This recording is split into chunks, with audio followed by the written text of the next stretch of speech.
Assalamualaikum. I am teacher Muhammad Tayyib. I hope you are all doing well and good with the blessings of Allah Almighty.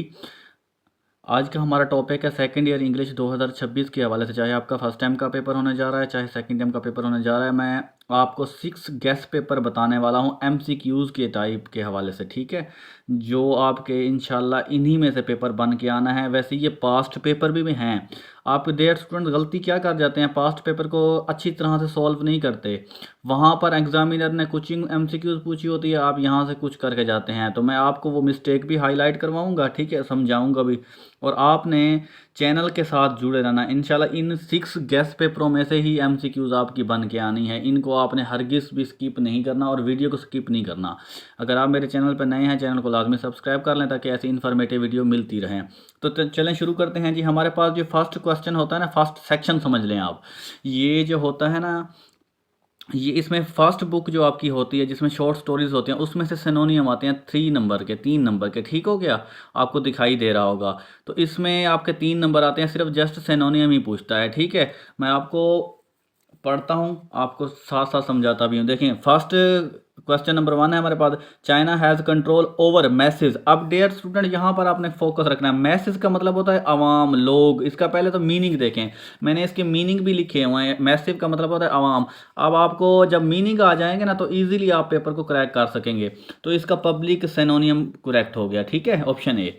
अब question number 2 है जी, the writer learned against the parapet. Parapet कहते हैं जी दीवार को भी कहते हैं। ठीक है, इसका जो सिनोनियम बनेगा एज बनेगा। अब देखें डियर स्टूडेंट, बाकी इसमें कोई चीज़ करेक्ट नहीं। कॉटेज कहते हैं झोपड़ी को, रिवर कहते हैं दरिया को, ब्रिज कहते हैं पुल को। अब जी पैरापिट जो होती है दीवार होती है। ठीक है, इसका मतलब मीनिंग में आ जाए। अगर इसके बाद अगर आपके पास पेपर में चेंज करके एग्जामिनर दे देना, फर्द करें वाल दे दे, तो फिर भी वो चल जाएगी, लेकिन ये एज बेहतर है। ठीक हो गया, आई होप आपको समझ लग गई होगी इसकी। अब क्वेश्चन नंबर 3 है हमारे पास, इसमें जी पूछ रहा है, the streets were narrow and unpaved. और गलियां तंग थी और कच्ची थी। अच्छा, अनपेव्ड का मतलब क्या होता है, मैंने लिखा भी हुआ है आपकी आसानी के लिए, कच्चा, यानी कच्ची गली ऐसे समझ लें, सिंपल वर्डिंग में आप कच्ची गली समझ लें। वो ये पूछ रहा है कि गलियां जो थी ना, वो तंग भी थी और कच्ची भी थी। अब इसका ना डियर स्टूडेंट यहाँ पर आप गलती करके चले जाते हैं, मैंने काफ़ी नोटिस किया है ये चीज़ को। अनक्लीन नहीं होता, इसका गलत है, ये अनक्लीन नहीं बनता, अनमेटल्ड। ये ऑप्शन डी इसकी करेक्ट है। आई होप आपको इसके सेक्शन की समझ लग गई होगी। अब सेक्शन बी जो है हमारे पास, इसमें आपके पास जो हीरोज़ के, मॉडर्न हीरोज़ के अबाउट 3 नंबर के, ये भी सिनोनियम ही पूछता है आपसे। ठीक हो गया, अब मैं आपको पढ़ता हूँ, साथ साथ समझाता भी हूँ। Mustafa Kemal was the saviour of the Turkey. अब ये अंडरलाइन जो वर्ड किया हुआ है डियर स्टूडेंट, आपने इस चीज़ पे गौर करना होता है। अंडरलाइन जो वर्ड होता है आपके पास, यहाँ पर सेवियर को अंडरलाइन किया है। सेवियर का मतलब बनता है मुहाफिज, तहाफ़ुज़ करने वाला, प्रोटेक्टर। अच्छा, अब इसका जी हेल्पर तो नहीं आना, लिबर्टर, ये ऑप्शन, लाइब्रेटर, ये ऑप्शन बी करेक्ट हो गई। ओके, अच्छा जी, उसके बाद क्वेश्चन नंबर जी 5 है हमारे पास, he proceeded to inoculated various birds with the dead and dying germs. अब डेयर स्टूडेंट्स, आपने जो अंडरलाइन वर्ड किया है इस पर आपका फुल फोकस होना चाहिए। अब जो ये अंडरलाइन वर्ड किया है, इसका मतलब होता है टीका लगाना, इंजेक्शन लगाना। तो इसका जो करेक्ट बनेगा ऑप्शन सी, इंजेक्ट। ठीक हो गया। अब जी अगला जो हमारे पास क्वेश्चन नंबर है जी 6 इसका, वो देखें, the camel fell from the inclining. अच्छा जी, इनक्लीनिंग का मतलब होता है इनक्लेन, सॉरी, ये वर्ड है इनक्लेन। इसका मतलब होता है किसी चीज़ पे माइल होना। तो इसका स्लोप ऑप्शन बेस्ट है, ऑप्शन ए, इनक्लेन का। अच्छा जी, अगला जो पोर्शन आपके पास शुरू हो जाता है सी, मैं सेक्शन कहता हूँ, सी लिखा भी होता है, आप देख सकते हैं, ये सेक्शन सी लिखा हुआ है। इसमें मिस्टर चिप्स के अबाउट आपके पास सिनोनियम आते हैं। ये आपके पास जो होता है जी 4 नंबर का मोस्ट इंपॉर्टेंट पार्ट है। और डेयर स्टूडेंट, आप इन चीज़ों पर आपको तजर्बा हो गया होगा माशाल्लाह, अब आप सीनियर हैं, तो ये इसी पास्ट पेपर में से ही वो पेपर बना के भेजता है। मैं आपको 6 पेपर करवा रहा हूँ ना, आपने इनको फुल ध्यान से समझना भी है, देखना भी है। इंशाल्लाह इन्हीं में से आएंगे, आपको फतह नसीब होगी इंशाल्लाह। अब जी क्वेश्चन नंबर हमारे पास इस पोर्शन का है जी मिस्टर चिप्स के हवाले से, राल्स्टन्स सक्सेसर वाज मैन नेम्ड चैटरस। अब जी ये जो वर्ड लिखा हुआ है ना, सक्सेसर, इसको कहते हैं जानशीं, गद्दी नशीं, मतलब एक के बाद जो दूसरा बादशाह बनता है। सिंपल वर्डिंग में समझें आप। अब जानशीं, अब इसका जी कुछ स्टूडेंट क्या क्या करेंगे पता है, हेड मास्टर लगा के आ जाएंगे। हेड मास्टर नहीं बनता। अब इसके दो ऑप्शन करेक्ट बनती हैं, पेपर में आपने ऑप्शनों पे भी गौर कर लेना होता है, ठीक है। अब यहाँ पर लिखा हुआ है जी हेड मास्टर रिप्लेसमेंट टीचर। अब यहाँ पर अगर फॉलोवर आ जाए तो भी बेहतर है। अब रिप्लेसमेंट इसका बेस्ट है, ना हेड मास्टर बनती है ना और कोई भी नहीं बनती, ठीक है। आई होप आपको समझ लग गई होगी इस चीज़ की। अच्छा, क्वेश्चन नंबर हमारे पास जी 8 है। One black sheep can contaminate others. अच्छा जी, कंटिमिनेट का मतलब होता है आलूदा करना, ख़राब करना। इसका मतलब सिनोनियम जो बनेगा स्पोल आ जाएगा। ये ऑप्शन ए करेक्ट हो गया। उसके बाद क्वेश्चन नंबर 9 है हमारे पास। At 50 he was the doyen of the staff. अब ये डोयन का मतलब क्या होता है जी, सीनियर, काबिल एहतराम, मतलब सीनियर। इसका जो आपको, अब डोयन का मतलब समझ लें आप, इसका मतलब होता है सीनियर बन जाना, बड़ा होना या बुजुर्ग भी होना होता है, ठीक है। आपने ऑप्शन पे गौर करना है। एजुकेटेड नहीं, एजुकेटेड का कोई ताल्लुक नहीं है यहाँ पर। लर्न सीखने वाला, पावरफुल ताकतवर। अच्छा, ये सीनियर, ये ऑप्शन डी बेस्ट हो गई इसकी। ओके, अब जी अगला जो मोस्ट इम्पोर्टेंट आपके पास क्वेश्चन नंबर 10 है। ये है जी, it was cold and foggy evening. अच्छा, ये अब ये जी फोगी का उसने अंडरलाइन किया वर्ड को, फोगी इसको कहते हैं धुंध। इसका जी आ जाएगा ड्राई तो खुश कहते हैं, क्लीन साफ, सनी नहीं, मिस्टी इसका बेस्ट है, ऑप्शन है, ठीक हो गया। अब जी अगला पार्ट सेक्शन डी आपके पास जी शुरू हो जाता है। इसमें आपने ना मुनासिब प्रीपोजिशन लगानी होती है, मोस्ट इंपॉर्टेंट है। और मैं आपको एक बात यहाँ पर हाईलाइट करूँ, पेपर में जो प्रीपोजिशन होती है ना, ये पास्ट पेपरों में से ही उठाई होती है, नई नहीं बनाता।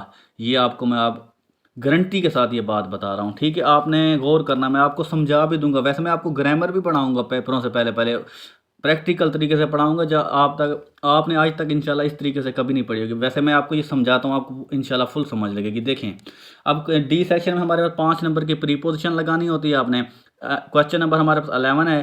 The cat jumped dash the fence. अब डेयर स्टूडेंट, जब वो कह रहा है बिल्ली ने ऊपर से जंप लगाया, अब इसका जो बेस्ट ऑप्शन बन रही है over, the cat jumped over the fence. Okay, I hope समझ लग गई होगी आपको। क्वेश्चन नंबर 12 है। He set dash the table. अब डेयर स्टूडेंट, यहाँ पर एक पॉइंट है, पॉइंट देखें क्या है।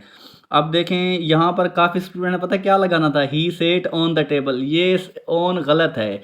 ऑन कहाँ इस्तेमाल होता है जी, जब एक सतह को दूसरी सतह टच कर रही हो। मतलब समझें आप मेरी बात को, मोबाइल टेबल पर पड़ा है, पेंसिल टेबल पर पड़ी है, किताब टेबल पर पड़ी है, यानी मेज़ पर पड़ी है। अब जुमला इसको देखें, the book sit on the table. अब मेज़ ऊपर, मेज़ के ऊपर बुक पड़ी है ना। अब ये जो बंदा बैठ रहा है ना, ये मेज़ के करीब बैठ रहा है, ना कि मेज़ के ऊपर बैठ रहा है। आप इसकी ट्रांसलेशन समझें। ही सेट वो बैठा, एट द टेबल वो मेज़ के करीब बैठा, ना कि वो मेज़ के ऊपर बैठा। अब देखें, ऑन वहाँ पर लगना है जब एक सतह को दूसरी सतह टच कर रही हो, मतलब एक सरफेस दूसरे सरफेस को छू रहा हो।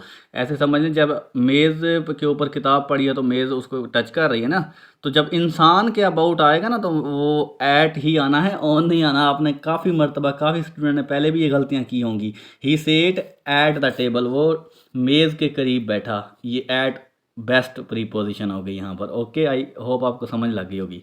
अगला देखें जी, क्वेश्चन नंबर 13 है हमारे पास। She is allergic dash cats with cats. ये ऑप्शन विद करेक्ट हो गई। अब जी क्वेश्चन नंबर 14 है। They went for a walk dash the park in the park. They went for a walk in the park. ये option in, ये B होगी option इसकी करेक्ट। अब जी 15वां क्वेश्चन देखें। The birds flew dash the trees top. अब देखें डियर स्टूडेंट्स, जब परिंदे ऊपर उड़ रहे हो ना, दरख्त के ऊपर, ये कह रहे हैं कि दरख्त के ऊपर परिंदे उड़ रहे हैं, तो अबाउ इसका बेस्ट हो जाएगा। ये ऑप्शन डी करेक्ट हो गया।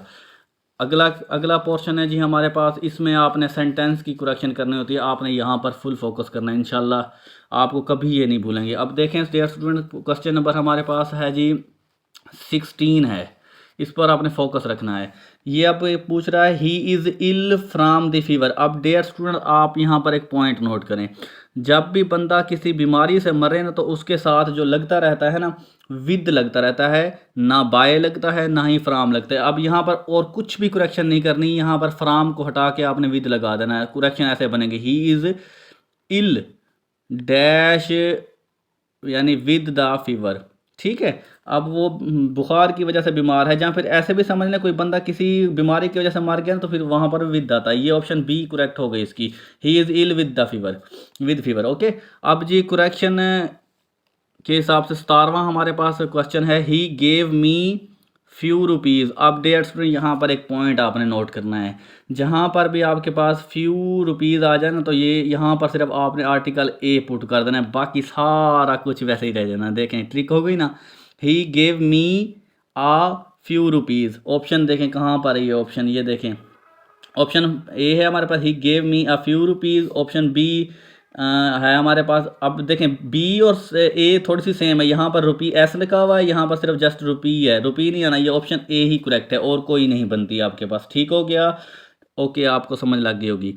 अब अगला देखें, ये भी मोस्ट इंपॉर्टेंट है, यहाँ पर आपने फोकस रखना है। She don't like pizza. अब ये प्रेजेंट इंडेफिनिट का नेगेटिव बनाया हुआ है। अब यहाँ पर देखें प्रेजेंट इंडेफिनिट को जब नेगेटिव बनाते हैं, अगर आपके पास सब्जेक्ट सिंगल है तो डज नॉट। अब ये सब्जेक्ट शी सिंगल है, थर्ड पर्सन सिंगल है, ठीक है, तो यहाँ पर ये आना था she does not like pizza. अब देखें ऑप्शन में she does not, she don't, ये डोंट तो ख़त्म हो गया, डोंट वाला चक्कर ही नहीं आना। She does not like pizza. अब ये ऑप्शन बिल्कुल करेक्ट है।